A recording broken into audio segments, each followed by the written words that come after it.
First bakery. ఎవరైనా మన ఇంటికి వచ్చేస్తే మా ఆరోగ్యం పోయింది, మీ బిడ్డల ఆరోగ్యం పోవాలి అంటూ చాక్లెట్ లేదా బేకరీ నుంచి కేకులు కావచ్చు, బేకరీలో చేసే ప్రతి పదార్థం దేంతో చేస్తారు చెప్పండి? ఏ పదార్థమైనా తీసుకోండి. అందుకే మీరు ఈ 5 రోజులు ఏం చేయాలి?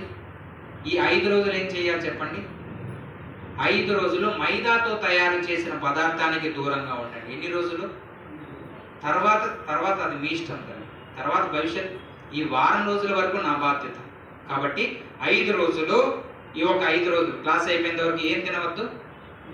మైదాతో తయారు చేసిన పదార్థం తినవద్దు, గుర్తుపెట్టుకోండి. రెండవది చక్కెర తినవద్దు. చక్కెర, షుగర్, పంచదార, గోధుమ తర్వాత చెప్తాను. రెండవది చక్కెర తినవద్దు. మూడవది oil food. Guruji, oil food లేకుండా ఏదైనా ఫుడ్ చేయాలంటే అడగాలి, చెప్పండి తల్లి. ఆయిల్ ఫుడ్ లేకుండా ఏదైనా ఫుడ్ చేయాలంటే ఏం చేస్తారు? ఏంటి ఆలోచన చేస్తారా తల్లి?